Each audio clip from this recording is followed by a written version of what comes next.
Hi guys, I thought I'd brave the weather and show you what I have been working on in the garden to get ready for spring. Yes, I know it doesn't look like it. I'm under my leopard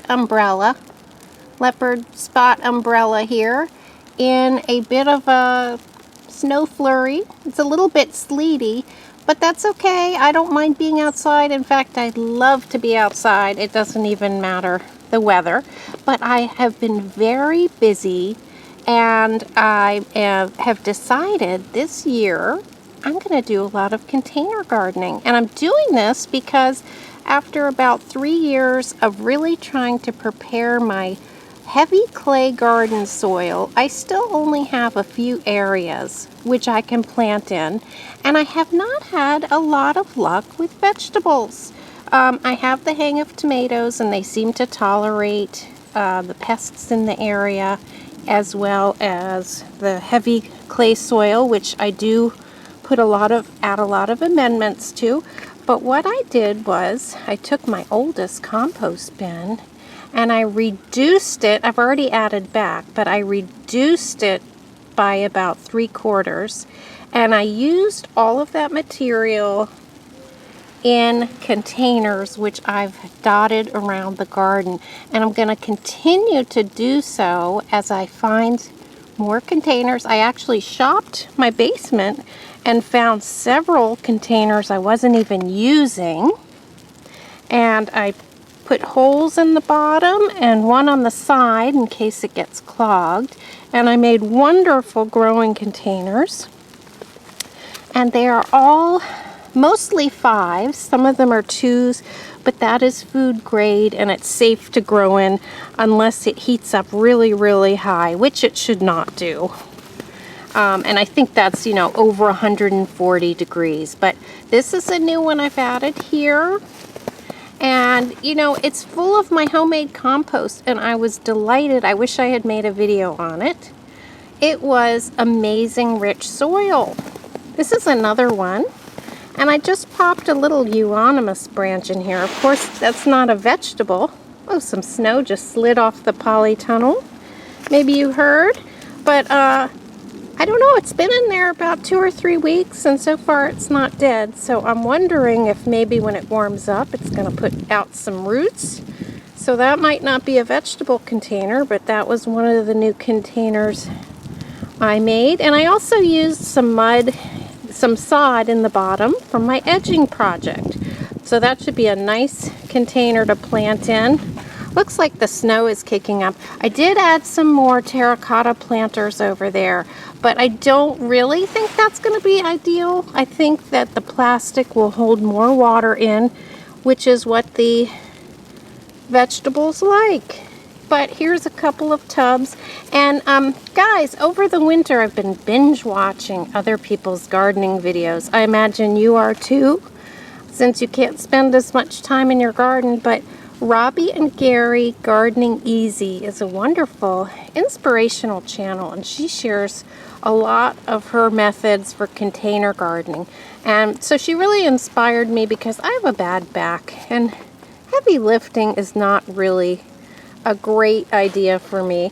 So I'm going to be doing a lot of her composting in place. Of course, I did drag all of this compost up here now, but in the future I'll try to do some more composting in place. But it's all about using your compost and having the worms in the soil.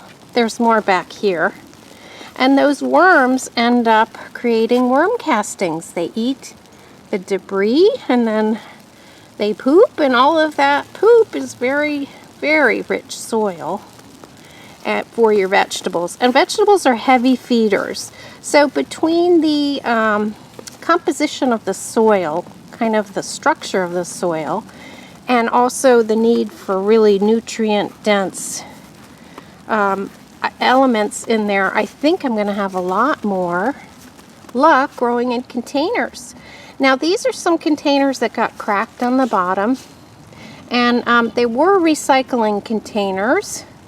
And sometimes, I'm not knocking any hardworking people, but sometimes they're in a rush and they drive through the neighborhoods and they throw your bin and it'll crack. And it's not really a problem unless things start to fall out. But in our county, they will give you 2 new ones per year because they know they get broken.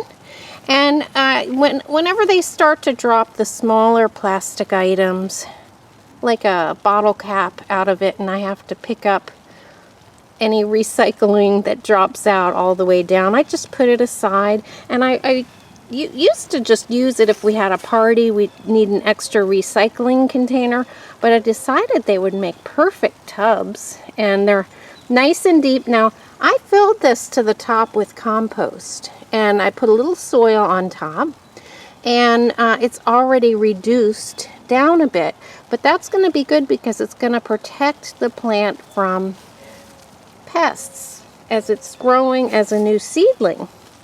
So let me bring you back here. Now this is a big bed that I worked really hard on. This is the rustic garden bed under snow. And I can't tell you how much compost I've dragged over here and how many bags of soil and mulch I have put here. And I expect to have a really pretty flower garden and some herbs in there. So that's nice. And of course I'm working on the orchard bed. I even put a box there with some chicken wire around it to make kind of a raised bed. But I still had yet to get any vegetables other than some small peppers and some cherry tomatoes out of here. So I figure I'm going to reserve all of my vegetable growing for my raised beds and my containers. Now over here, these are the only ones that are not repurposed from my house, and these were from Target, and they were $12 each. And I piled in the compost, and hopefully they're going to be wonderful. They're pretty. They're gray. I think they'll blend in. They're behind my currant bushes, and I think they're going to make a really nice raised bed. I may put some cucumbers in there, and I have a trellis if I need one right behind it. So I'm excited about those, and I think you can't beat a huge pot like that. It looks like an expensive garden pot, and it was only $12. And of course I added the holes, and I aimed the holes to come forward so that the currants would benefit from that. And as the water goes through that wonderful compost, it's going to be nice, nutrient-rich liquid coming out of those holes, directed toward my currants. So I've put something really good into place here, and I'm very excited about it. So I think those look really pretty, actually. May have to go back and get some more.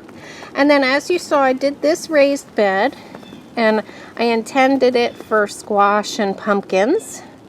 And that was in the fall. But you know, by the time all was said and done, the cost of the bed and the cost of what I put in, peat moss and store-bought compost and mulch, it came to about $125 to $150. So, that's quite costly. And back here, this is all my free compost and just 2 $12 containers. So those should last me a nice long time. And it sure beats the cost of putting in more raised beds like this, although I'm awfully excited about this one as well. And then I have more compost bins back here, which I will continue to add to, because I was just amazed after 2 years when I reached the bottom of my oldest compost pile, how amazing it was. So guys, that's what I've been up to, just adding more containers in so I can go ahead and get more vegetables growing. Look how pretty the shed looks in the snow. And I am working on a few things inside already, even though I said I wouldn't. It's really too early.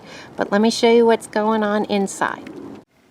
Here are some baby kale seedlings. This is the crimson red kale. And I also have a dazzling blue kale.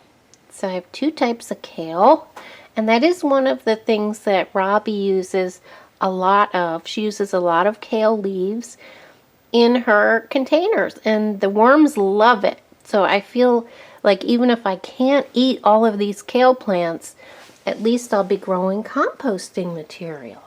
And then Here are some cuttings. I did drop some cuttings down into some soil, and one of those was a celery bottom, which I cut in half, and I just planted it probably 2 weeks ago.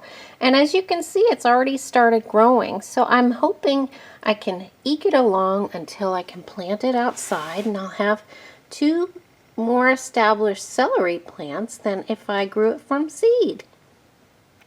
Seems kind of silly to show you this on a darkish day, but I planted these romaine lettuce bottoms, and this is called a Mr. Stacky container.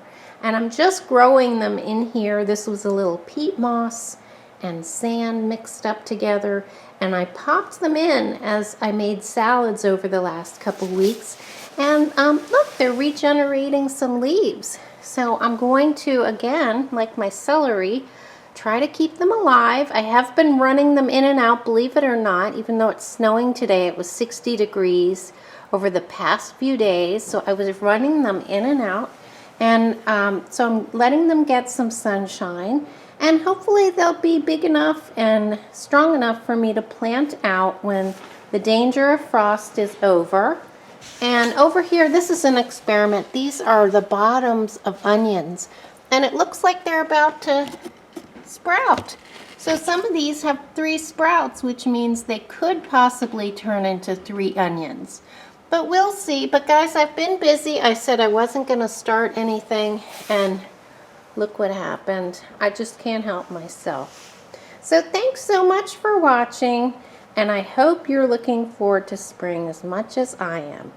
I'll see you next time.